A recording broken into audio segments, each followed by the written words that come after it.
Hello. This episode of Capes and Lunatics is brought to you by Tweaked Audio. Get awesome headphones, go to tweakedaudio.com and use the coupon code Southgate to get 30% off, free shipping, and a lifetime warranty. Or you can get there through the link on our website, southgatemediagroup.com. This is Luca Parrish, and you're listening to the Capes and Lunatics podcast.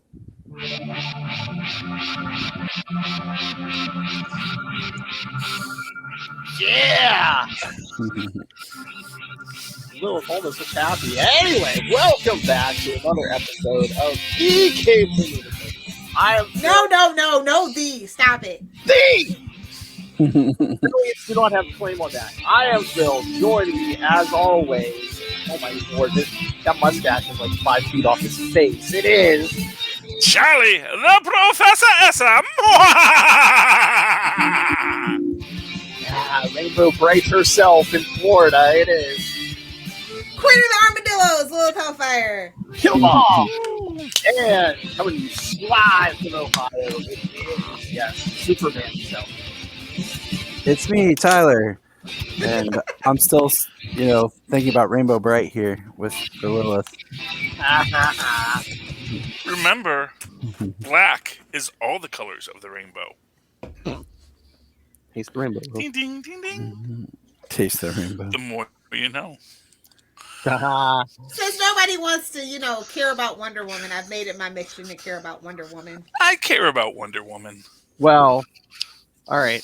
I really don't. Not enough to buy her books or anything, but as an esoteric concept, I liked Wonder Woman 1984. That is suffering. That is suffering for the world. I'm supporting Will Hellfire. Come on. Okay, we appreciate you. All right, but no. So, I mean, I really don't care about the Snyderverse anymore. But I know Charlie mentioned it, and since Tyler's here, all right, what do we think of now? Zack Snyder's flashing Jon Stewart footage. Whoever Tom, Dick, and Harry will pay attention. I think it was. I think it's funny that he can't release the actual photo, so he has a photo taken of the photo on his phone, and that's what's released. But here's the thing: did they actually shoot that, or was that just an artist rendering of what it was supposed to look like? No, and they shot it. They shot it. Did they though? Yeah, there's pictures of his. They shot it in his driveway. That scene at the end with Martian Manhunter was supposed to be Jon Stewart. Yeah, it was supposed to be John. Yeah. So they shot the footage like the Jon Stewart side, and they shot it in his driveway. There's behind the scenes photos of it, and he had an actor. Yeah. They told he told the actor. He said, "Look, I don't know if this will make it in the movie or not," and the guy was like, "Well, okay, we'll do it anyways." So. Yeah, I don't know. It just he can't do it because of the HBO Max thing. They don't want to tie that cul-de-sac to the rest of the HBO Max universe. Wayne T. Carr was Jon Stewart. Yes. I don't know who that is. I don't know who that is either. Yeah, look at his IMDb. He doesn't have much. Well, look what they did with Ray Fisher. So I mean, he was probably hoping. He's probably hoping it's going to be his break. Well, I mean, no. If it sounds like if they shot it in his driveway, it sounds like it was. He wanted. That sounds like the end of a mansion party to me. But no, it sounds like he wanted to shoot the scene because he wanted to have Green Lantern. They told him from the start, "No, you can't have Green Lantern," and he shot it anyway and did a poorly rendered CGI on it, and then. They said, okay, well, we told you we're not going to do it, and you got some guy to do it, and it's great. I'm sure he's a perfectly acceptable Green Lantern to do 2 lines in one scene with a CGI outfit on. And okay, thanks for playing. Like, did we not learn our lesson about CGI and Green Lantern costumes? Like, I thought we had this discussion back in 2011. Well, I could be wrong. Didn't Deadpool warn us? Well, it's just because think about it. This was all done now, like. Because originally in the original script it was supposed to be Kilowog and Tamaray that were supposed to show up, and then he still wanted to have his Green Lantern tie-in, so he filmed this. He knew better though. Like they knew that HBO Max Green Lantern was in development when he was doing this. So and that's why they said. You know what? if you wanted He's the a Green spoiled, Lantern, passionate child. There, I said it. If Yeah, nobody else was going to say it, I'll He say swung it. for the fences, and it didn't work out. It didn't work out, well, it's, Oh, yeah. yeah. We're all very aware that Warner's is done. Oh, It yeah. didn't make the difference that Yeah. they thought it would, and that cul-de-sac is closed, and we're moving on. Look at Messenger. Yes, Tyler sent 2 photos. Yeah, look at them. They're shooting right next to his car, his driveway. Yeah. I mean, okay, and again, that just That just proves the point. yeah, it really suggests that okay, so it states that this wasn't part of the Snyder Cut. This was something that he has since added into it. And that's the real thing about this is we'll never know what the Snyder Cut actually was. Whatever we was do. supposed to be. Yeah. Oh, we do. 4 hours of it. Yeah, we do. Well, no, Even that's like more than that. Oh, though. I'm gonna Even say more than all that. you have to do is take out the nightmare scene at the end, because that was all reshoots, and then well, I said, no, that's originally- what he did 4 years later. It's I was gonna say the nightmare scene, and then the Martian Manhunter plug at the end, which was supposed to be the Green Lantern tie-in that was never filmed. Oh So- yeah, we're gonna take out Joker. Destroy the Snyderverse. Burn it to the ground so something can rise from its ashes. Let it go. release the Shazamiverse. You mean the Black We- Adamiverse? Let's just be I real. want It's my The big Rock. red cheese. Doing the floss. It's The Rock versus Zachary Levi. Yeah, okay. It's the Shazamiverse. It's the Black Adamiverse. Sorry to break Well, it to that's you. fine too. Well, then you get that nice mix. You get a good redemption arc for Black Adam. There's lots of things you can do. Yeah, you can't His keep story- you Burn can't, it to the ground. you can't keep Black Adam evil for long because you have The Rock, and everybody likes The Rock as a good guy. I liked him Yeah. as a heel. I hated him as a babyface. There, I said it. Can I you- said No. it. Can you smell it? Those hellfire's cooking. I mean, it's not like it's Roman Reigns situation. We don't have time for that discussion. But Yeah, I mean, I'm not arguing with you per se. I'm just saying that I think he would love to play heels, but the world has cast him as a babyface at this point. He's not he's the playing villain heel. of the Fast and Furious franchise. # fight me. So I don't Well, know. although he's kind of a Kurt Angle villain, where he's who he is. He is very much a Wyatt Russell, Wyatt Russell, John Walker type. He's like he's No. If they tell a self-contained story, fine. Don't build a universe off of it. I don't care. No, yeah. You're not well, we'll good see at what they it. do. You're not Yeah. good at it. Stop it. Because don't worry, because your favorite J.J. Abrams is coming, so that'll change everything. And that's when I'll officially have to go to the headquarters with some choice words and a long letter, to say the least. I have no hope in that. Like I can't. He ruined Star Trek, so he ruined Star Wars too. So it's like this is my last franchise that he gets to ruin. No, see, my thing with Abrams is he's your starter. Like, he did Force Awakens. It's like, all right, he shouldn't have done another one. But like Bad Robot, with- in general, is bad production company. With- I just want nothing to do with it. With Star Trek, first one, awesome, and then it's like you should have just stopped. You should not have done the second one. The only He's problem like Kevin Smith. He can't get anything out on time. he's high. Oh. The thing with Warner's is there's not enough supervision, or there's too much of the wrong supervision. Because Tyler, did you listen to Fat Man Beyond this week? No, Okay, or was it this week? Speaking of a crybaby, No, they talked to Malcolm Spellman, the executive producer of Falcon Winter Soldier, and he was kind of giving them like the way like they do a Marvel project. Every Marvel project, he said, from start to finish, gets its own like 2 like executives. They don't work on anything else. They assign you 2 executives, and their focus from birth to release is just the one. well, that's because they're not willy-nilly with their money. I mean, Oh yeah. He said, whereas Warner's, it's a lot of eccentric people that are very willy-nilly with the money, and it has a lot to do with who holds what rights and yada yada yada. But yeah, it's a mess over there. That's Well, why I say just burn it down, start over. After we get rid of all the people we need to get rid of in executive positions, because there's another bloodbath coming in about 6 weeks. Oh, really? Mm-hmm. So what? Like what? End of June, maybe. Oh, all right. So fingers crossed things get better. Mark it. Well, that's. But see, my thing has always been with Marvel is they put their trust and faith in the right people with Kevin, and they let him lead his team. They let him, show run the universe, and it worked. And the thing is, he is a producer. He's not a filmmaker. Like, he's not a director. He's always just been a producer. Well, and that's creatives need a firm hand, to be fair. Well, exactly. And that's what I'm saying. Like they're like, okay, you're doing good. Well, we're not going to bother. We're going to keep letting you do your thing and work, and you have a vision compared to, how other people handle things. So, that's actually one of the most important things about him being a producer, not a filmmaker, is that it is just this idea that he, and this is one of these things where people are like, oh, Kevin Feige's got this. I don't think Kevin Feige has that much of a master plan. I think he's like looking for good storytellers who say, okay, just pitch me something. Yeah, and then he's good at saying, okay, that's a good idea. Let's see how we can work that into what we have. And that, and that's why, he's a little standoffish on the Netflix stuff and other things, because it's not that he hates it. It's that he's like, well, yeah, pitch me something that makes it worth my while. Pitch me something that says I should acknowledge this, because I can just leave that off in limbo, in comic book limbo forever. I've got more than enough characters. If I need a superpowered black man, I got Blue Marvel. I don't need Luke Cage if I don't need Luke Cage.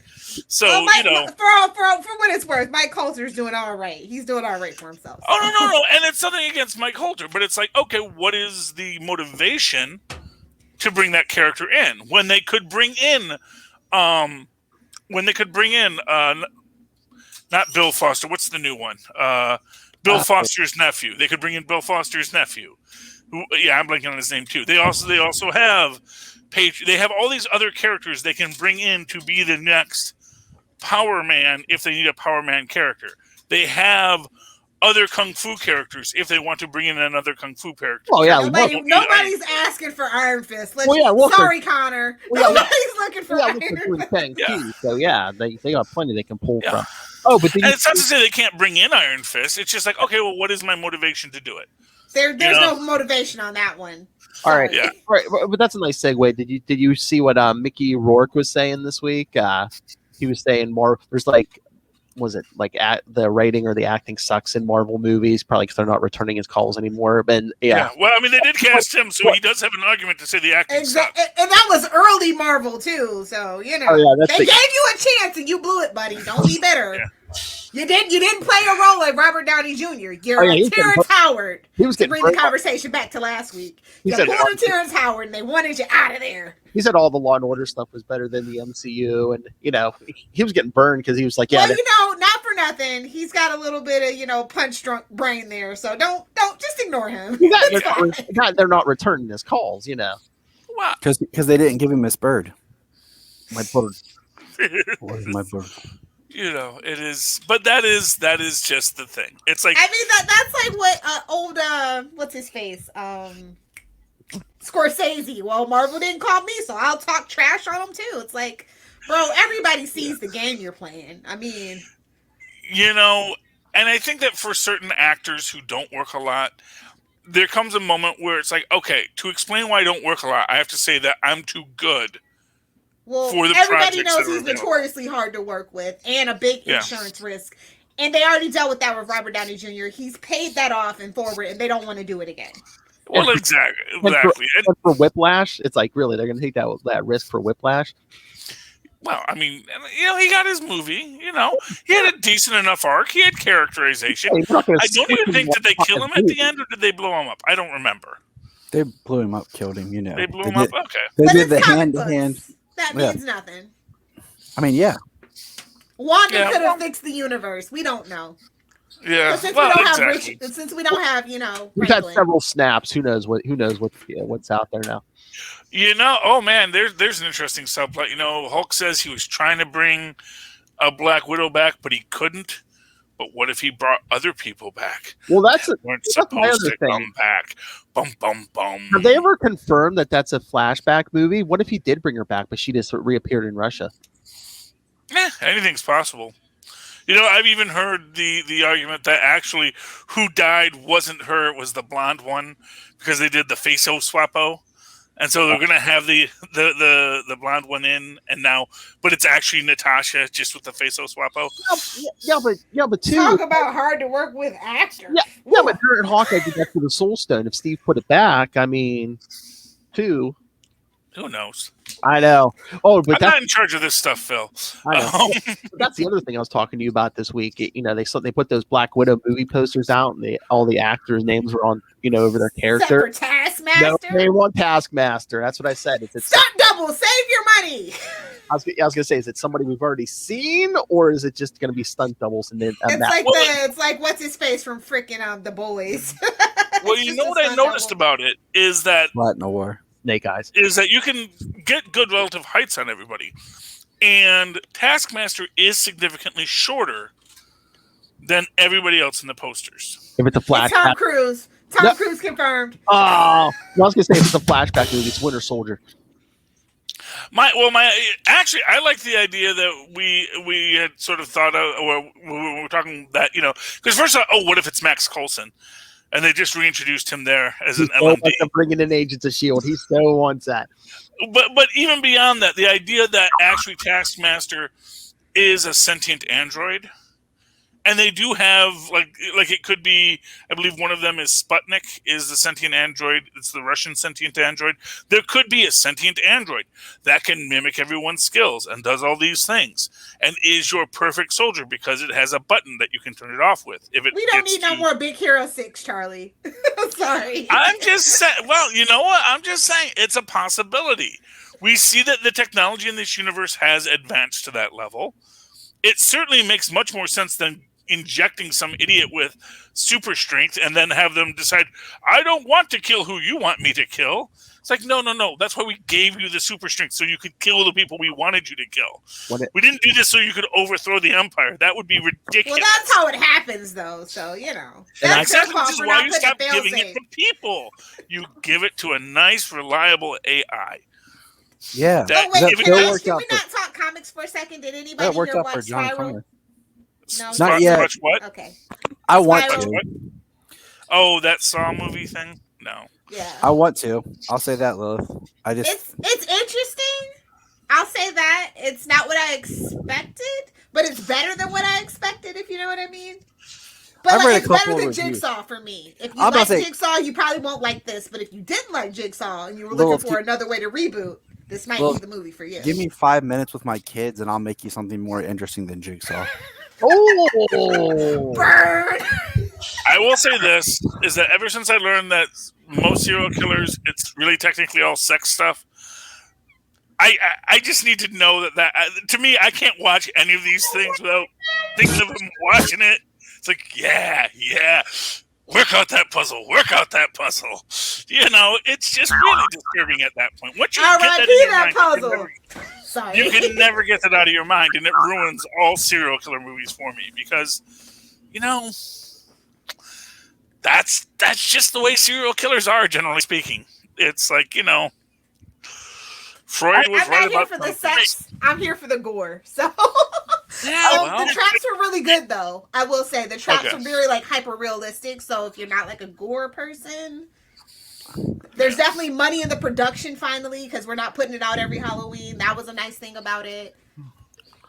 I mean, I didn't go to the theaters to see it, so I don't know what movie's gonna get me to go to the theater. So. it's not going to be what we got the trailer for this week of Venom 2. Let there be carnage. Big mistake, Sony. I'm not going to see Venom 2 in the movie theater. I'm not doing it. You're gonna have it on VOD in 2 weeks because nobody cares. Well, But shout out to the struggle wig that got fixed. Shout out to them for fixing that. Yes. I'm gonna say this right now. I may go see Cruella de Vil in the theater. I'm fully vaccinated. Why the heck not? My kids will be fully vaccinated in a couple of weeks. Why the heck not? Although no one else probably got them hooks in him, y'all. They just. It's a fascinating. It looks like it's I won't say it's a fascinating tale. It looks like it's a fascinating tale. I can't get behind the backstory for a woman who skinned puppies to make a coat as a dog mom. I just can't do it. Okay. And yet people, Lymph is so but skinning people is just fine. I don't know. Yes, it is, because Where's your people suck. line? Dogs are pure and innocent. People suck. Now, if she was a Buffalo Bill killing people, yes, I'm here for it. But she skinned puppies, bro. No redemption. As the To be fair, she never actually skinned any puppies. Well, she wanted to, and that's even worse. You don't know what those The puppies did to her. outsmarted her, and she's this big evil genius. Okay. What a mammal. But to each his own. I am not for the Disney villains. Maleficent was okay. They didn't need to make a number 2. Number 2 is horrible. So I'm just very tentative with Disney live action stuff because honestly, 101 Dalmatians is the best Disney live action movie from an animated movie, and you can fight me on that if you want to. Before it was the trend. Yeah, exactly. I've actually never seen any of these, so I've never seen any of the villain movies. I've never seen any of the live action reboots, including 100. I mean, I've seen clips of them. The 101 Dalmatians live action is from Tyler's childhood, so the only one, I'll say the best one they did recently was the one I really didn't want to see, but Jenny and I ended up just seeing, was actually Cinderella. The Kenneth Branagh. That's a controversial statement there, bud. I thought it was so much well done than I'm waiting on Tangled. I was like, can we get Mandy Moore, please? For the love of God, we need Tangled live action. I hated Beauty and the Beast, and that was my favorite animated. That was the one I was excited, and then when I saw the casting, I was like, ooh. And when I saw the movie, I was like, ugh. Yeah. See, and I guess maybe that's my thing here is we're Disney Renaissance kids. You have no skin in the game. With Cruella de Vil, first off, it's not a remake of anything, and it's a villain whose backstory is very grounded. It's a human villain in a human world, and it seems like she's going to be the villain among the most righteous villain among the villains. It's sort of a I just feel like it's a prequel to The Devil Wears Prada. I mean, honestly, that's what it seems more like a prequel to. Well, yeah, but except with sci-fi crazy explosions. And The Devil Wears Prada had explosions, yes. Yeah. The Devil Wears Prada was an action flick, yes. And for what it's worth, I love The Devil Wears Prada. That is actually a great film. That's early. Yeah, thank you. Hey, if you guys don't like it, that's your problem. I can't account for a lack of taste. His wife likes it, and that's all that matters, boys. I don't even know if my wife likes it. I saw that I don't even think I was dating my wife when that came out. Please, I watch my own films, Lilith Hellfire. Whoa. You can be an adult and have a relationship with another human being, and actually still have your own interests. That's what makes a relationship work. Is we all have relationships. That's what does it. That's what I've been missing all these years. Well, I'm talking to Lilith here, not you, Tyler. Come on. I've had successful relationships, and I'm the best person that I've ever been in a relationship with, and I like to keep it. Actually, if you don't want a relationship, you should never have a relationship. They are way more work than they're worth, unless you really feel you have to be in it. Yeah. I figured it out last night when me and Lilith were recording. Lilith likes the pretty dumb ones. Just shut up and lay there. That's the all you're for, and get out. Wait. Clean drop. What did you say? Shut up and just lay there. Wow. Oh, there you go. Anyway, moving on. I don't even know what I'm excited for from Disney or Marvel right now at the moment. I'm excited for Morbius, but I'm a weirdo. So. Hey, I mean, I'm willing to watch Morbius. I mean, Black Widow. You're not excited? I mean, it might be too. It's like Wonder Woman. You waited too long. I bought all the merch. I was ready. Yep. I was ready to support you. I was ready to go to the theaters. Yeah. The interesting thing about Morbius. Oh boy. Is that Morbius might be Spider-Man adjacent in a way that Venom is not. Because, there's a supposed end credit scene that kind of proves that point with Vulture, supposedly. So. What? Yeah, then this was one of the points that people made, is that the Daily Bugle logos are different between them, and one is, I guess, the dailybugle.net. Well, actually, in Morbius, there's actually imagery of Spider-Man in the background, people posters of Spider-Man, and then that there isn't that in Venom, and that the logos are different between the dailybugle.net and then the Daily Bugle which is still a print publication in the Venomverse. Well, Venom is the West Coast edition too. I mean, I guess they want him to be his own thing, but I don't know how the hell you do Venom without Spider-Man. I mean, they're doing it. They already did. Well, You don't need Spider-Man. Once you make Venom just a random alien that fell to Earth, you don't need Spider-Man anymore. And it loses something. It loses everything, but it's fine. Well, it's the fact that they have Tom Hardy playing Eddie Brock, but that was the hard no for me. But I gave it a chance, and life was okay, but yet Venom sucked. I don't understand it. Yeah. Well, I think that the recasting of Venom as Cookie Monster is definitely going to help it. Exactly. I think half that trailer, there was some explosions. We got some Woody Harrelson as Carnage. Waffles is all that matters. Most of that trailer was like, hey, he's making breakfast, and it's like, oh, let's not. It's the Odd Couple. I say Eater, you say Eater, you say Eater, I say Eater. That trailer was cookie, that's good enough Dear for me. Sony, hire me. It was Please, so weird. For the love of God, hire me. Like the ending where we're supposed to see Carnage, like it didn't look finished. Like the only shot of Carnage that actually looked kind of cool was like in front of the stained glass. And that was meant to be obviously like an action shot, the selling point. Yeah. But other than that, like we had the cool kind of shot, like that reminded me of like the red they Venom. chose, don't you think? I mean, think of like, okay, do you guys remember the first Venom where he's laying there in the having the magnetic scan or whatever, and we just kind of see something come up behind him and he starts freaking out, and it like faded and just said Venom as like a teaser, like, and we were all like, oh, okay. Like the coolest part of this trailer is kind of, we got the similar thing where you see the lethal injection, but you see the red stop in the tube, and then you see like his hand shaking, and there's like the red that comes. Like that was the most like part in the trailer, but other than that, Woody Harrelson's gonna eat up Ed Hardy, and I'm just so here for it. That's the only reason why I am interested. The Venoms were better rendered in the first one than they are in this trailer. One can imagine they will be better rendered by the time the actual film comes out. We hope. Well, yeah, one can imagine. That's all I'm saying. That's all you can hope, is that it's like this is like the early renderings. They got them like just good enough to watch on your phone. It should have been more. I mean, they should have been more of a teaser trailer. Honestly, we shouldn't have seen really Carnage. Like it should have been like building that hype up, and not been a full just trailer. Like because we never even had a real teaser for it. People have been so starved though over the pandemic that they felt like they had to show it all. They didn't want to go to the plot. They want them to go to the movie theater. I'm not going to the movie theater off for a teaser trailer.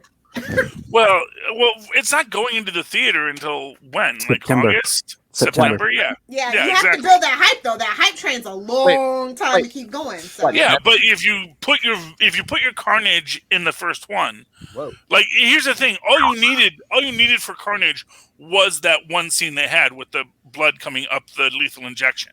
That was all you needed for Carnage. We can fill in the blanks. The rest can all be just spiral doodles and graphics and Woody Harrelson talking to the middle distance about things that are things, and all the little children dance, la la la. And that is going to be all you needed to make that as engaging of a trailer as a teaser as you needed. I don't know. The kids today, they want it all and they want it now. So I get it. They love to blow their load. Pardon my French. Oh, sorry. But no, for some reason I thought Venom was coming out like June or July. Yeah, but yeah, it's September. They keep moving it. That's what I'm saying. Like September 24th. Yeah, it's so hard to keep track of any movie when it comes out, because Solomon will ask me like, "When's this coming out?" I'm like, "I don't even know anymore, kid." Like they keep moving stuff. And Morbius is January. Yep. Yeah, they're pushing it. They're trying to push it as good of an estimate of post-pandemic as they can. They're both in dead months. Look at that. Like August is always the end of summer, and it's kind of like a filter. And then like you have October, November where it starts to ramp back up. So September, boom, dead month. They drop Venom. January, which has always been more of a dead month. January's for horror movies, and that's the vibe they're going for. Yeah. So, I mean, I have hopes for Morbius. But I'm I a know, cockeyed but dreamer. I'm a Jared You know. Leto fan, and he needs to redeem himself after that one movie with Denzel Washington, and of course, Hot Topic. That is such an interesting film because like I liked things. The Potbelly thing. He's got to stop it. He's got to just be himself. He's got to stop the character crap. So yeah, that movie was interesting to sit back. But Wait, is this for real? J.K. Simmons is listed for the Venom 2 cast. That's probably that teaser they're talking about. So we'll see. I believe nothing. But J.K. Simmons. J.K. Simmons is a hot commodity now, baby. He's all jacked up. He's like, put me in something. We need a mustache. Let's go for the most famous. The tried and true. Yeah, well, not for nothing. I actually think he bulked up because he's planning on doing the live action Omni-Man. Yeah, but he's a method actor, so he wanted to really be in character. It's like, no, I gotta be Omni-Man. It's like, okay, Gordon, fine, put me in a raincoat. I'm getting jacked for this, so I'm gonna go be Omni-Man. Just my voice, but it has to sound. Like seriously, that's why he did it. I read a couple of interviews about that. I was like, oh, that's kind of awesome, kind of scary, but kind of awesome. Well, he's J.K. Simmons. Did you see him in the drumming movie? That's intense. I love that movie. Oh. Yeah, well, my kid is in a percussion program at an arts high school. It's triggering for me. So. Oh, I'm so sorry, sweetie. Yeah, well, honestly, it's one of these things like, oh, wow, I can play the drums. I'll play the drums. Like, great, you're in the arts high school. Now you will drum until your fingers bleed. It's like, dude, that's like, I'm a freshman in high school, man. I really just wanted to play the cymbals in the marching band. Yeah, the cymbals is where it's at, low key. Yeah, well, hey, you can do a lot with cymbals, man. It's a very interesting instrument, but you can do soft. Can you rein us back in? Okay, I got another topic, which I'm surprised Charlie had on none of his lists for this week. Oh goodness! Well, I've got a lot of stuff to cover. But they announced the director for the Bitter Root movie. Oh yeah, Regina King, baby. Yes. We were just talking about how they need to strike while the iron is hot for fun again. Look at that. Look at that. Well, I'm excited about it. I'm glad they got a director. I'm hoping they get a good writer for it, because they never let the comic book guys write at the movies, but that's okay. I think they might let David do it, honestly. I mean, it would be nice. He'll probably have a partner for the screenplay part, but he'll probably definitely write up the treatment and stuff. To be fair, I think a lot of David's work has been more kind of like your Kevin Smithy talkie films. So I don't know if he's done an action one yet. So I think that he might need help for the real, because it is an action-packed story. Yes. But that's they'll definitely pair him up, but he'll probably write the actual treatment and stuff, and then they'll pair him up with somebody to do the screenplay to plot out the action. I mean, that would be great. I would really respect that. David Walker, yes, but don't bring his little friend in. Bendis. I mean, honestly, I need somebody over there in the Naomi room that knows comic books. Now, you can say what you want about Bendis, but he does know comic book stuff, and that would be a refreshing change of pace outside of Jeff Johns, who does Stargirl. I'll just leave it there. Honestly, I'm going to say this right now. Don't know if it's going to get along with the lady that's showrunning it, but I'll bring in David Walker and Bendis for Naomi. Sometimes I think there are people that do better with their original characters than they do with legacy characters. Yes.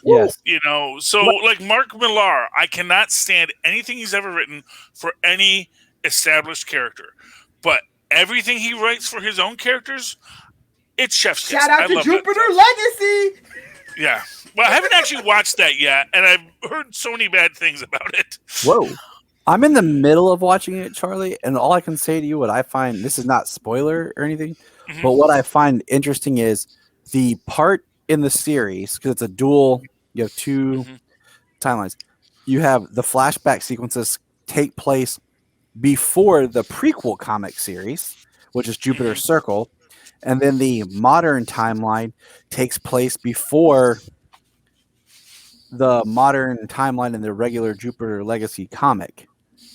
Yeah. So it looks like they're playing the long game here. And what I told Jania last night, we were watching it. It's, if you look at it, it says volume 1. So what I'm hoping is that they filmed a lot more, like another volume You know, like another 8 How episodes that they heroes of released. them. You know what I'm saying? Because they haven't said it's renewed for a season 2 or anything. And I'm like, if it doesn't get more than these 8 episodes, it's gonna suck because they're building up to the stories that were great in the books, and if they don't get there, then it's like, what was it all for? Well, I started it because I thought it was Timothy Oliphant. Found out it was Josh Duhamel, and I was like, nope. No offense to Josh Duhamel, but like I thought it was Timothy Oliphant. I'm just like, he's finally not wearing a cowboy hat. Woohoo! That is always the problem whenever you want to adapt something sprawling, and especially if you're writing for the second season and you haven't done the first season. That's usually a bad sign. I think they are getting 3 seasons though, because it is a big over-sprawling project with the whole Millar. Trademark, the whole thing. He's got a whole So if it's all Millar world, then I can see that. Netflix. Yeah, they purchased the rights for his live action stuff. No, so. I thought they bought his company. Period, is what I read. They bought the whole company.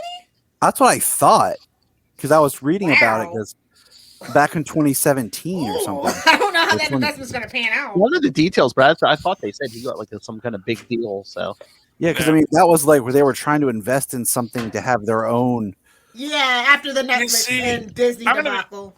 I'm going to be honest with you. If I was them and I had that, I would have adapted. I think it's called Super Criminals first, which was sort of like, and I could be completely wrong on the title of it, but it's basically it's a heist film with supervillains in a supervillain world, and it is so beautifully written. It's a perfect heist film, and I get it. Not everyone likes heist films, but I think it's one that's in production or like in the and to pipeline. Me, that's the one you lead with. Because that is such a. First off, it fits into what the theme is of a superhuman world with jerky superhumans, but also maybe that have some kind of a story to tell of their own. So I really felt that was his strongest piece to enter in. So Jupiter's Legacy, I know it's a magnum opus kind of thing. I've never read it, and. Honestly, the guy with the long hair and beard, with the gray hair and the blue, looks like God-Man from Tom the Dancing Bug, and that is kind of a turnoff for me. I've never read it. I didn't watch the series yet, but it's like, do you think maybe they wanted like straight up competition for like The Boys or Invincible? It's not even The Boys though. It's more of a family drama. It's very much very introspective. Maybe Invincible. Yeah, but even more like that, Invincible vibes. Yeah, they want like something to go against. But even in that, then I think Super Criminals would have been the right way to go too, because it's the same idea. They might have done it based on what had sold more too, so that would determine interest. And maybe they wanted something more straight up superhero. And something that had more volumes, things like that. Because some of them are being developed as series, and some of them are just going to be movies. Yeah. Well, we'll have to see. I mean, I do want to watch it. I've wanted to watch it, but it's like, that's always a thing. I've got MODOK to watch too, It's the production style for me that really was like, okay, this is not Timothy Oliphant with the chance of him being shirtless. What bothers me in any kind of production is, like with this, is halfway through it, Stephen S. the Knight leaves. And they had a new showrunner come over. Yeah. For creative differences. So that tells me right there, like, it's not the assignment. It's something happened that they wanted somebody, you know what I'm saying? And it just means that you have a compromised vision and somewhere there might be like a tonal shift or something. Because Stephen S. the Knight wrote and directed the first episode. I think he did more on the second one, but he was the showrunner for like the first half or something. And then a new showrunner took over, and I'm like, he's got a good track record. 8-episode series? Like, wow. But the thing is, you can have that kind of. See, this is my thing. You can have that happen, but that's got to happen way earlier in production, because that happened with like half of the Marvel animated stuff they were going to do, where they got like halfway into it, and then they realized, no, you know what, this Squirrel Girl, this thing, these aren't working the way that MODOK is working for us. We're doing MODOK. We might still do Howard the Duck, but all this other stuff that you want to do, that's not working for us. It's not our brand. I was going to say this real quick. While we were on the Millar World stuff, is I wish they would have done maybe like a independent hit girl movie or some form of like a Kick-Ass 3. Because reading those books and then not having that film, like it would have been cool. Because I feel like that's a recognizable, brand. He blew his load on that one, unfortunately. Yeah, and I also think that it's probably been too soon to do. I mean, it's not Spider-Man here. You don't want to redo, and that's always years. that thing. It's been 7 years. Yeah, but still. Well, almost 8 years.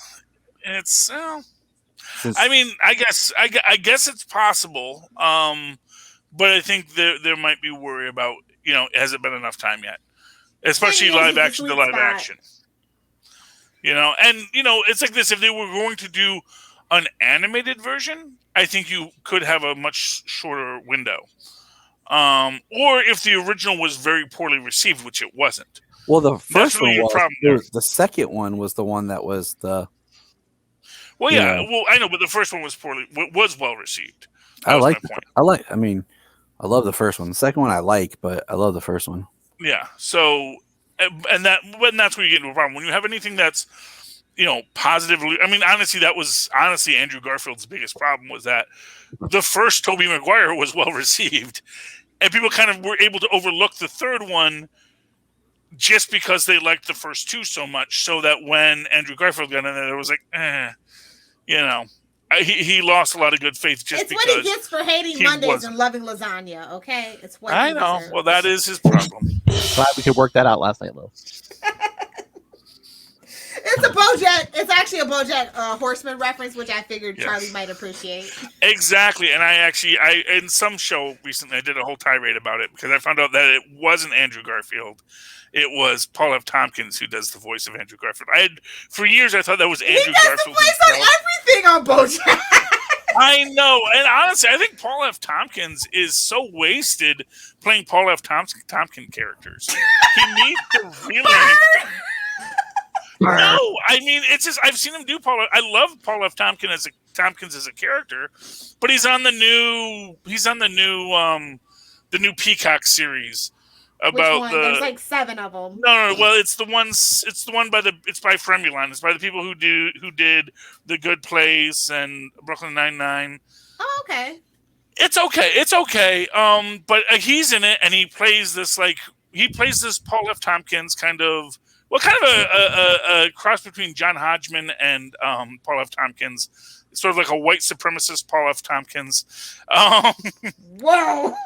Yeah, it gets a little weird in there, but it's like I love him. He's hilarious as Paul F. Tompkins. Don't get me wrong, but when you realize when you see his voice characters that are so beyond who the Paul F. Tompkins character we know is, like I would love to see that because, like for example, John Hodgman, when he's J.D. Rockaduck in DuckTales, he's still John Hodgman.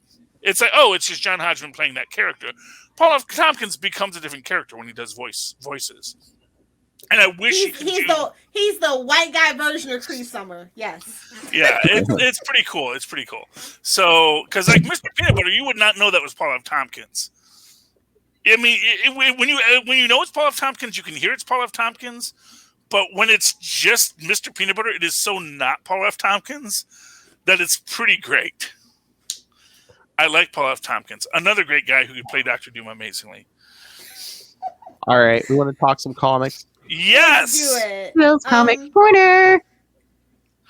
I can't believe Rorschach got eight issues. I didn't read it or anything. I was just going through. And I was just like, 8 issues? What the hell is this? Yeah, what is it, like 12 or something? Yeah, I know. It's Rorschach. Look, we've had enough of Rorschach. Why is this a thing? It's not even like Rorschach, really. It's like these two people tried to murder a politician dressed as Rorschach. It's like set in that universe. But exit stage left Snagglepuss. Like, I don't need that. It's basically. I was hoping that line was going to be, I cannot believe Rorschach got 8, and then it was going to be by a. Yeah.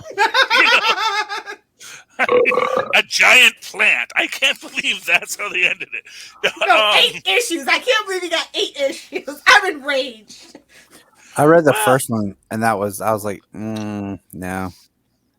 Yeah, every issue it's basically just this see FBI or somebody. Yeah, he's just trying to put together this mystery, and they just keep slowly giving you the clues every issue. It's a brand, and DC likes its brands. And like, it's not a good brand because it's not selling well. So I'm just like, I know this for a fact. So I'm like, how does this have 8 inch? I guess they already printed 12. But Lilith, how do the T-shirts sell? There's they don't no make the money on merch. There's none. No, I feel like that's just a waste of potential there. I feel like Rorschach got kind of killed by the TV series. Yes, I was gonna say that. Yeah, that's what happened. Well, he actually kind of got killed by Alan Moore at the end of the book too. Well, I mean, like just that character, because now like you change the meaning of Rorschach with that TV series. So like if you wore a Rorschach shirt, maybe you're like, oh, it's Rorschach from the movie, and now it's like no, it's like you're supporting like the Rorschach from the which is why I'm like, how did this get 8 issues? Who is buying? Although to be fair, Alan Moore probably would not object that much to that interpretation of Rorschach that we got there. I just wonder if the meta is keeping this alive because like one of the killers was like a comic book creator, and then one of their co-conspirators, they revealed this issue, and they literally call him by name. They're like, "Oh yeah, Frank Miller." That makes sense, though. That makes sense. So I don't know. If just like the in jokes are keeping this thing alive. Yeah. Well, they probably made the 12 already, so they're already. Oh yeah. There's only 4 left. Yeah. Yeah. So it's not eight issues. It's actually going for 12. Yeah, no. 8 came out this week. Issue 8 came out this week. Okay. Yeah. I thought it was like, I don't know where we're going with this, but I haven't read them. I'm sorry. I was just. I feel like I dodged the bullet on that. Of the week. I'm sorry. I didn't mean to distract us. Let's talk about good books. We should talk about the bad too. You should always talk about the bad so the people know. The people need to know, Lilith, what they shouldn't be reading. And again, it's a Black Label book, so I'm sure someone's looking for, nudity or Batman's dong. They're looking for Batman damned! That's why Phil gets the books. I don't need Batman dong. It's so rare that you get good porn. Hi, Solo. Hi, Solo. Yeah, Penthouse Comics was a very rarefied thing. Sadly, it did not last. Want to applaud DC for their Asian superhero celebration because unlike Marvel, they actually don't have a lot of Asian characters. It's like their one deficiency on the market, and I find it odd, seeing as how they like magic so much. Oh, is that this week? Yeah. Well, wait, DC doesn't have a lot of Asian superheroes? Yeah, they don't, comparatively to Marvel. Okay. Well, I guess DC never went into the whole Kung Fu exploitation series era. So I mean, we got that with Black Lightning, kind of, sort of, but that's a whole other. Well, that's the Black exploitation. See, Marvel being the marketers of the art, said Kung Fu's popular, make some Kung Fu books. Black characters are popular, make black characters. Churn them out, Stan would say. More than just that, though. We got Cassandra Cain, we got Katana, we got that one Green Lantern, Typham. The Atom, the other Atom. So it's interesting. Yeah. And they had Selena Kyle in there for some reason. I don't know why. Did they have Chinese Superman? No. In the Asian I like Chinese Superman. That entire Chinese Justice League was awesome. I really liked it, but nobody bought it, ironically. I liked it. It just, to me, it was weird because I understood they called him the Superman of China. Yeah. But I was like, his whole power set and everything was just, it was awesome. It was something different, but it was not Superman-like. It's their idealized version of what a Superman would be in their culture, though. Right. Yeah, well, what it is it's the ultimate, and the idea was that it was the ultimate expression of humanity as a superhuman being. It's basically the Shang-Chi, but what if Shang-Chi was actually superpowered? So it's it is that focusing of the chi into this way to be, now we can fly, now we have X-ray vision, now we have super breath. And I liked it as an idea because, I like that idea that, it is just unlocking that other 90% of your brain, which I hate when people say it that way. Yeah. But that idea of that, unlocking that higher self. Well, what's that saying? Children could fly if it wasn't for parents telling them they couldn't. So that's kind of that whole idea. Yeah, no offense to the parents in the room. Sorry. That's just a saying. Nope, my daughter leaps off the couch. She was doing that before we got on here. Watch this, it is a $10 $10 book, by the way, guys, but I thought it was actually worth the $10. The artwork is stunning and the stories are worth it. I and it's wanted always to nice get to it. see them do something. Yeah, I wanted to get this, and my store didn't have it anymore because I don't think he ordered enough. Yeah, probably didn't. My guy had that same problem. He actually had to pull it from the second comic book shop that he owns. So if I get a chance to go to another shop, I will. Okay, hey Tyler, did you read anything this week? I read Superman. Was it 31? Super Sons, The Adventures of Super Sons, whatever it is, number 2, and American Vampire. 1976. Oh, Charlie, you have company on the American Vampire. I've never read American Vampire. No, that's Vampire. What's the Vampire one you read? Vampire the Masquerade is Charlie. Vampire the Masquerade is what I read. However, when I was in high school and I was going to have my own independent comic book company, one of our books was called American Vampire. Nice. And it was about, the government recruiting a vampire to be a Captain America figure. But when I realized that could never go wrong. Hey, it worked, It helps if you have, a master of the mystic arts be, his handler. But that's a whole other bag of hammers. But, How is the Superman universe, in your opinion, right now, Tyler? Yeah, Tyler, what do you think of the new team? I like it, but I feel like it's okay, so I thought it was weird when we read them, James and I talked about them, because how you had Superman and action went hand in hand at first with telling one story. Then all of a sudden you had Superman and action start their own stories. And it was oh, okay, that's different. You just kind of I was like, are you doing the back and forth thing where you have to read action for the second part? But now they're doing their own thing. And I like the stuff with John and Clark. Yeah. But this book, the whole aliens, that whole storyline, I didn't care for. But I like the father and son stuff. I like the idea of John.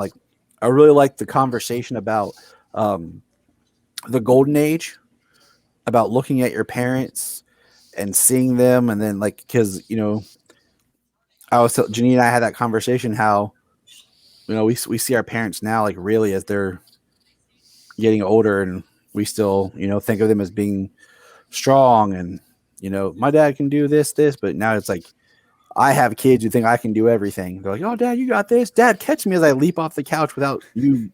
You're already holding stuff, and you're just So I'm liking it, but I feel like they're getting started. They had to find somebody to kind of get going. And I know they're going to do that thing soon where it's going to be John as Superman and Clark's going to go do the authoritarian thing. So. But only for 4 issues. Yeah, the Superman and the Authority is only 4 issues. But yeah, I guess the John Kent Superman looks like an ongoing. So, and then the action's still going to go. So I don't know what they're doing there. Yeah. So I'm okay, but my favorite thing has been the red and blue Superman, just the short story collection. Yeah. The kind of like Batman Black and White, but it's the whole every in red and blue. Yeah.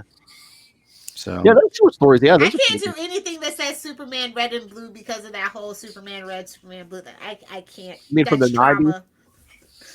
That's trauma. You might have liked it, but that's trauma for me. Electric Superman. Oh, I think that was hilarious. The Electric Superman red and blue. I have that issue because it was 3D, and as a kid, it was so cool. I had my 3D glasses to look at it.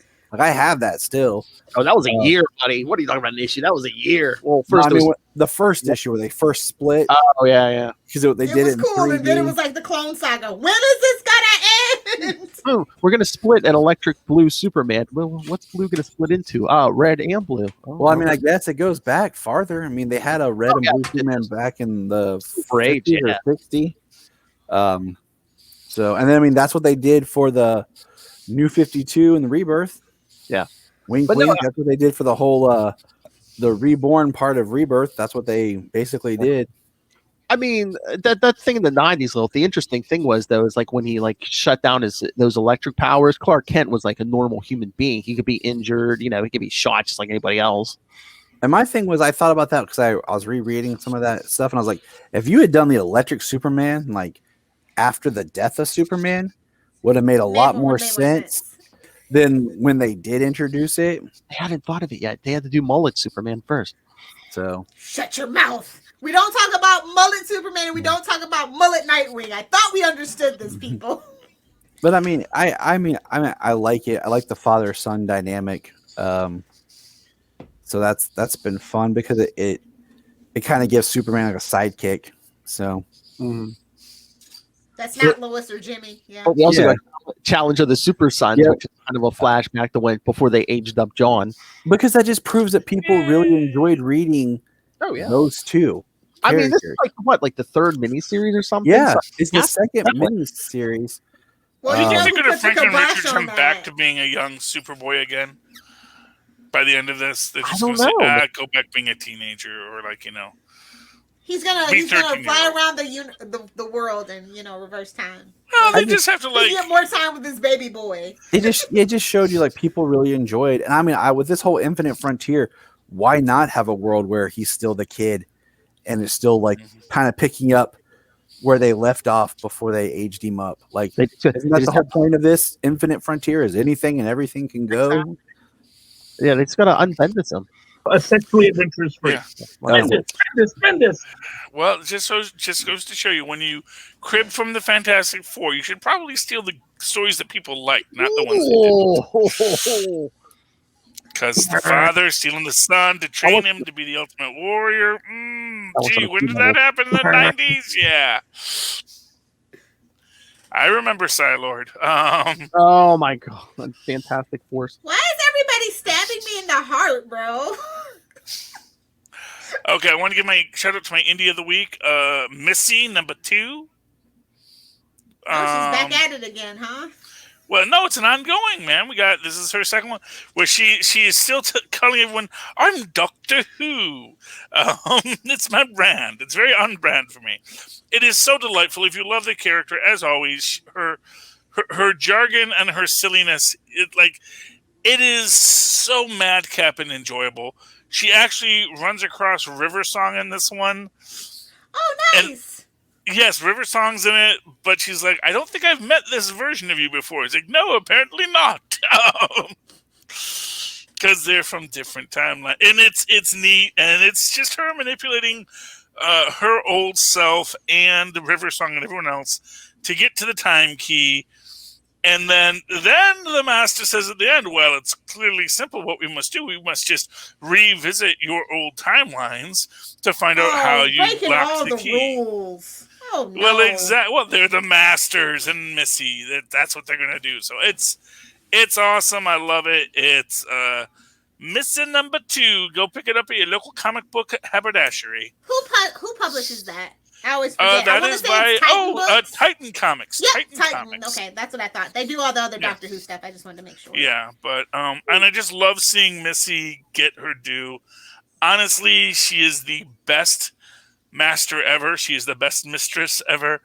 And I like the new guy. Don't get me wrong. I'm not hating on the new guy, but it's like, or the guy that was before her, they were all good. They're all such good masters, but it's like... But that actress is amazing. So, yeah, I'm glad that they're kind of... Yeah, they should... Character. And honestly, they should do it like with all the other new doctors, where they just keep on coming back. It's like, well, they do have a couple of those series. And then we also are getting that Ninth Doctor audio drama as well. Mm-hmm. Yeah, and we are getting I'm all of the... excited for that. Well, that's the good thing about Doctor Who is that, after Doctor Who ended, they kept on making a lot of more Doctor Whos. They did the audios, they did the books, they put a lot of Doctor Who content out there. It's like they said about Star Trek. It's like, what have you done since Star Trek? Well, mostly Star Trek. Exactly. Just going to conventions. So that is... but I love Missy. It's a great book. I'm glad I picked it up. I'm glad it's on my pull list. Hey, Charlie and Lilith, did you guys read Black Cat? Of course. I did. #6. How amazing is that artwork, though? Like, I am just chef's kiss in love with this artwork. Oh, yeah. Heist books, man. Heists. It's all Finally, about we're getting back to basics with Black Cat, Yeah. Yeah. Just rip Black Fox's through. Like the good old days. Oh, yeah. We got Black Fox has his mustache. Oh, my mustache. It's black again. Just goes to show you what makes a good character is a good mustache. See, there he goes. There he is. young and handsome Black Fox. You could have just got a box of just for men, without all the hassle. Just saying. Well, I think it's less his mustache and more his knees, because. Touche. Yeah. And again, we're doing the guild. I mean, when's Gambit going to show up already? I don't think they're allowed to use Gambit at the moment. That's what it seems and like. Actually, it seems like if a perfect you story recall, for him. Phil, the New York Guild is not in It's Renegade with the rest of the guild. So the Thieves Guild as a whole, basically, they're like New York is like because New York thinks they're poop. Exactly. Yeah. They're out of concordance with the main Thieves Guild. They do not have the Imperator of Peter. They are simply their own thing. That's why they have the Saint. So what you're saying is we're in an era where an X-Man can't bump sales on a book anymore. Well, not Gambit. Call Wolverine. It's like call Wolverine. We'll see. Yeah. Well, have the X-Men been doing well since? I mean, because they became plant people. Well, I mean, yes. I mean, since they kind of stopped for a while making X-Men comics because Marvel didn't own the rights to them in film, and they didn't want to keep giving away everything to. They never completely stopped, but they really shrunk it down. They were like, you're not important to the universe anymore. Send us the Inhumans. Now they announce an X book every week. Because I mean, the whole thing was like, if they create a character in an X-Men comic or did a story, it immediately was 20th Century Fox's, and they just Disney/Marvel didn't want to really do much with them because they couldn't really benefit from anything from them. Well, they did that whole reboot-ish thing, and it kind of worked, and then it didn't, and that's where we're at. Sounds about right. It kind of worked. Can I just make a thing here? It's like, how dumb Spider-Man is in this. You trusted her. Well, it's a Black Cat book. It's her perception of him, and not the other way around. Yeah, I'm hoping he gets is kind of a dummy. Phil and I talk about this all the time. But and also it's like, he's the Gilded Saint is pulling Manhattan into the vault, which apparently takes time. It's not like an immediate thing. But it's like, gee whiz, I certainly hope that the Sorcerer Supreme of Earth and the world's smartest man, Reed Richards, and like several thousand other people in Manhattan don't object to this. I mean, it's magic. Well, except for Doctor Strange, it's magic, so it could be obscured from everyone else. Well, technically, it's the deed to Manhattan, which means it's a legal issue, which means they need to call in She-Hulk. She-Hulk smashed. I agree. She's the best lawyer in the Marvel universe. Without a doubt, yeah. That's a nice little team up. Yeah, Black Cat and She-Hulk. Yeah, that would be great. Well, Jen Walsh, because she doesn't do the She-Hulk. She doesn't do She-Hulk in the courtroom. Black Cat steals, She-Hulk defends. Yes. Oh my. When she was at Lieber Kurtzman and Lieber Kurtzman and Book, she defended lots of supervillains. That was her gig, because that's what you do. If you're in the field of superhero law, it's usually not the superhero is where the money is. Absolutely, sir. Well, but you have to keep people honest. You have to say, did you have a warrant when you searched Sandman's apartment? No. Are you even a police officer, Mr. Spider-Man? No. Do you have any rights in this? No. Is Spider-Man even your real name? Maybe just let Spider-Man get away. And then he flips her in the face. How's that for Spider-Man being my real name? Oh. Couldn't that Daredevil do exactly the same thing? In fact, didn't he once do that? If he was any good. Yeah, but that's the thing. Yeah, Black Cat was amazing. Like, I love this book so much. It is a really great book. It's a great character, and honestly, I'm mad that Sony has the rights to her. There, I said it. Although we could get rated R with lots of cleavage, so there's that. You don't get R for cleavage. You can do pasties, and it's still PG-13. I know my rules. We can get an International Women's Day from her then. Fine, whatever. Yeah, well, you actually have to have full nipple or actual sex. Actual sex will get you an R if the woman enjoys it, as you know. And that would be perfect for her movie because that's just who she is. Yeah. I just love an R for language. It is just such the worst kind of rated R, to be honest. And it's so disappointing as a kid. It's like, wait, they just said that twice, and that's why I got an R? Unless you're Ocean's 13. Okay. Can we get into that? I mentioned this yesterday. I mean, there's the Batman Long Halloween animated. They broke it into 2 parts. I guess the first part is PG-13, and the second part is R. So what's it going to be in the combined? After we lured the Pearson to saying it's PG-13, boom, rated R, right in the And now you have to hear him say the F word 3 times. I think it's going to be gore. Yeah. I think you get the scene with Harvey Dent turning into Two-Face. I don't wonder if they're really going gore fest on that face. Well, I mean, think about when they did murders. What do you call it? Justice League Dark. That was one that was rated R that you kind of blinked and you'd miss it was rated R. Oh. Just to be on the safe side. You know, that's also DC's brand right now, so I think it's the rated R brand as well. But that's just so weird. It's like a 2-part thing, and it's like one part's a different rating than the other part. Well, my thing is, movies. But when they put it together, what are they going to have to rate it R? Just because the one part's rated R? Like, we're going to put it together. I mean, maybe they always do put it together. They want that money. No, I mean they've done it with the others. They'll release them single, and then a year later they'll release it as one disc. They did that with Death of Superman, and they did that with The Dark Knight Returns. Disc 1, PG-13. Disc 2, rated R. I mean, yeah. Or in the second one, they'll take out one of the F-bombs and make it a fiddlesticks. You need the money, gimme. Oh, pickles. Whoa. All right. Anyone else have any books, or should we get out of here? Yeah, I got tons, but I got another show to do them on, so that's fine. I figure Super Connectivity is the home of Heroes Reborn, Charlie answered. Oh, yes, yeah. Can't wait to hear that theory. We'll be tuning in for that. Yeah, Lil's going to be listening. Yeah, till I go to sleep. True. So that's just that there's also Conan and Star Wars High Republic for all of your old and new nerds. And, of course, classic Fantastic Four. So tune in, children. Okay. Somebody's going to go to the spiel here. All right, kids. I'm just letting them know what to expect. Mm-hmm.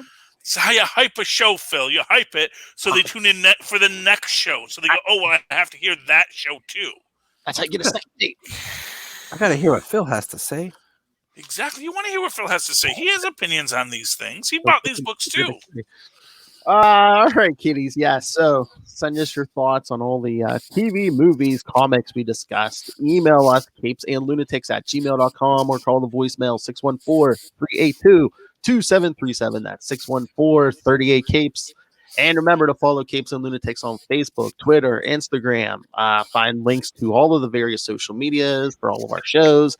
Links to this YouTube. Watch that mustache just keep getting longer and longer.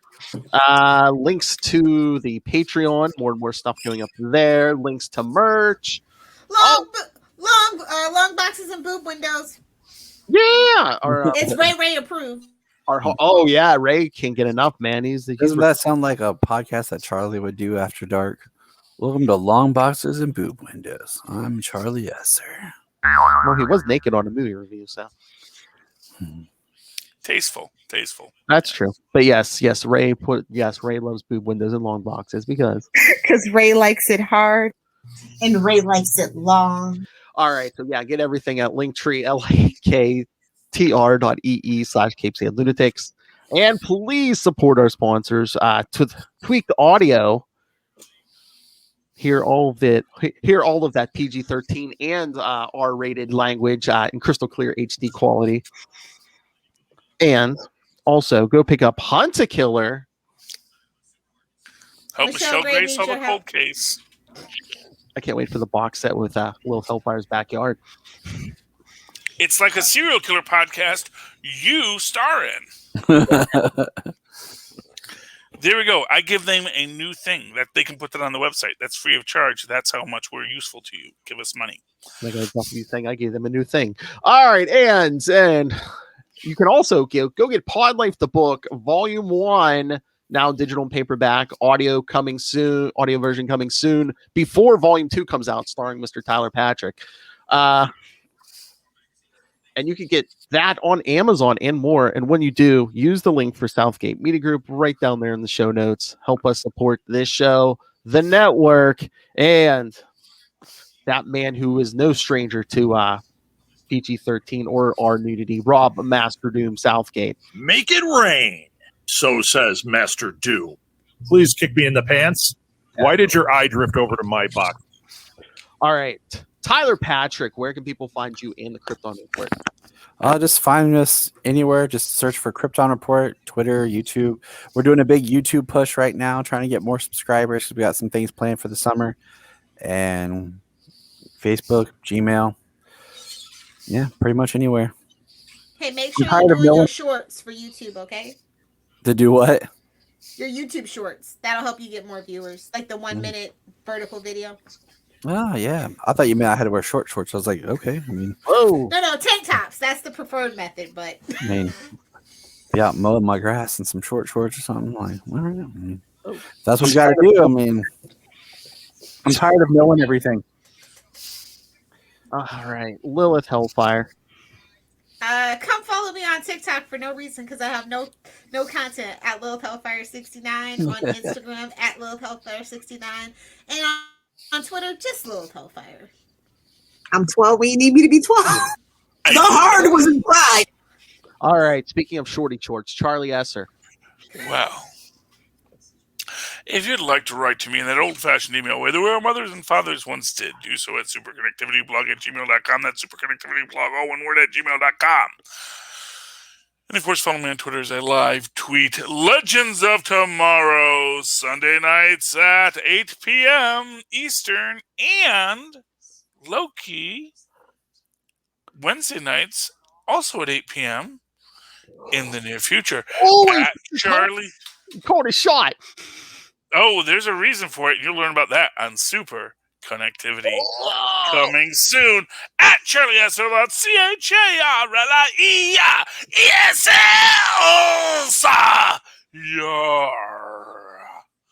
Look for the 2 E's in the middle.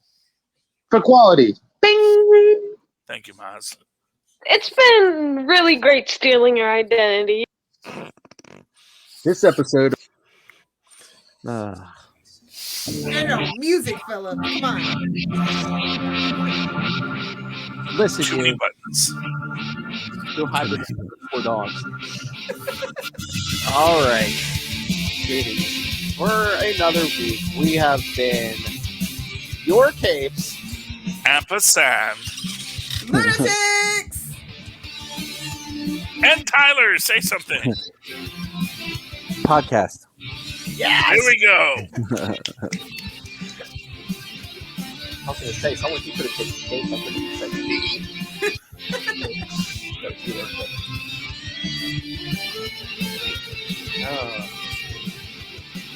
And now we each have a line.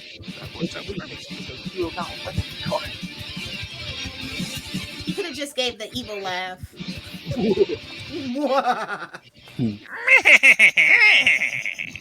Okay, turn of the century.